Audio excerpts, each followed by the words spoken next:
It illustrates that sort of dialogue where we can think up the possibilities of different kinds of learning relationships. But we know that classrooms, schools are part of institutions, and they're patterned by established relationships, formal ways of working, accepted school practices, instructional routines, what might be referred to as bundles of practices. What happens when we break with those? This is an older story, which illustrates how Paul Haig, an assistant head teacher, dared to wonder why students were banned from using their mobiles in school. And it decided to turn that around, to experiment with what might happen if they were welcome. And he hit the headlines. It was almost as if he'd opened a lesion in the body politic. Here's a reaction. Yes, Paul, an experiment. Tinker enough with this country's children's education and you end up with morons. Exactly what the lefties want. And of course, ensuing this, the press took their familiar positions on the battleground. So perhaps we could say that when people, ideas and things assemble in certain ways, they easily draw in wider discourses, the so-called bigger issues. And this is where we must go now, not, I hasten to add, to the headline quote from the Daily Mail, which I'm sure we don't quite sign up to, but towards looking at, if you like, the bigger picture of mobile literacies. So here in winding up, I want to look at some of the characteristics of 21st century literacies. They're now well rehearsed in many lists, and here are some of them. But I do refer you to a forthcoming column in the Journal of Adult and Adolescent Literacy by Kathy Burnett and me for more on the challenge of 21st century literacies. But some of these features of new mobile literacies, of 21st century literacies, are very much in evidence in our lives. We have then been pondering what happens in everyday life and what happens in the lives of those that we're charged to educate. We might observe that mobiles are like this, that they're used for maintaining our connection with our friends and our family members. They're used for casual entertainment.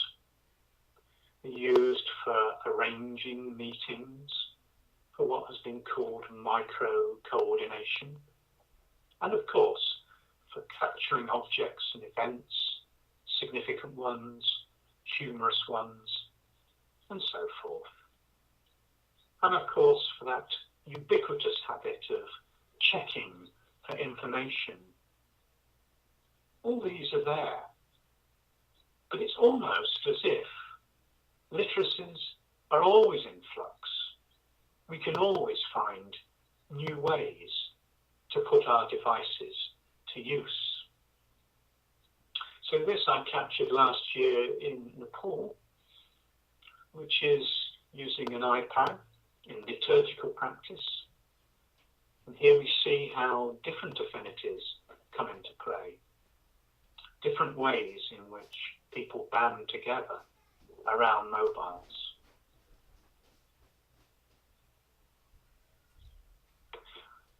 Some of these ways are often celebrated, but that's seems to be perhaps a very simplistic way of viewing the world. Because mobile literacies present us with as many challenges as opportunities.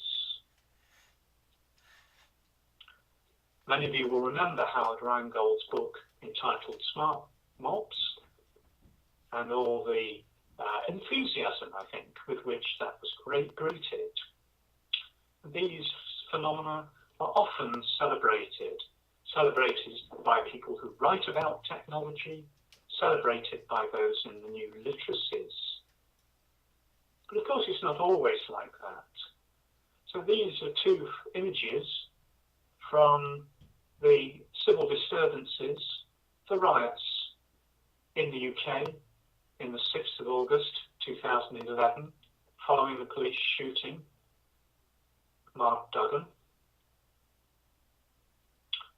Well, of course, mobile technologies were not responsible for this incident.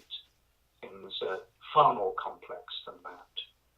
But nevertheless, research into that outbreak of civil disturbance, which found across the nation, shows that the encrypted nature of BlackBerry Messenger, BBM, as was used at the time, enabled those responsible for these civil disturbances to outwit the police at every stage. In other words, to move into different places at different times.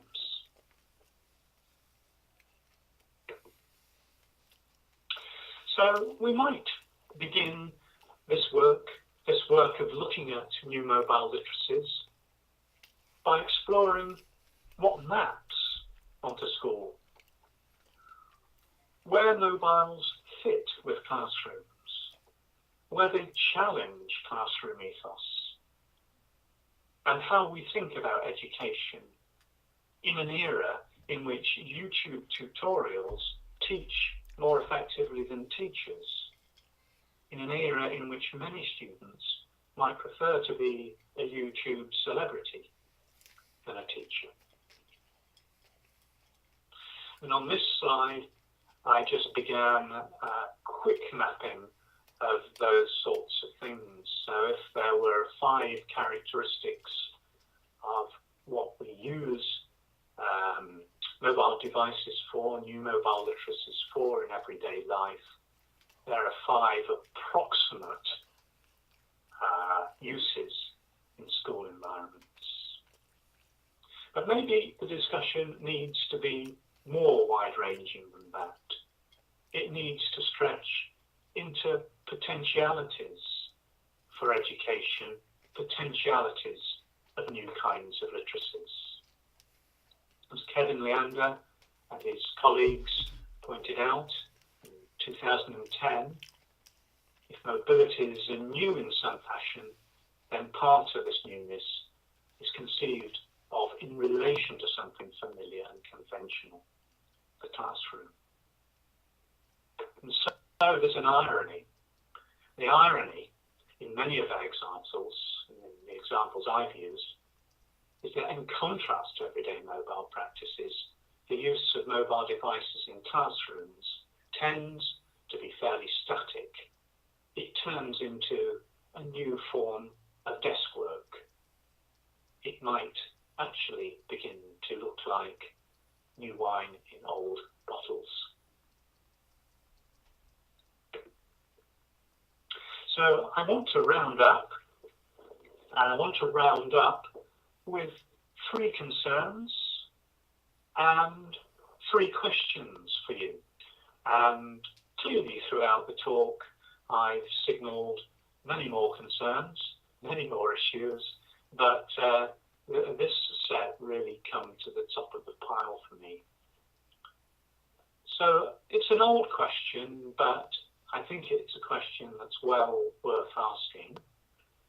Is the fact that we can do new things, do different things with mobile devices, sufficient justification for adopting them in schools, in classrooms?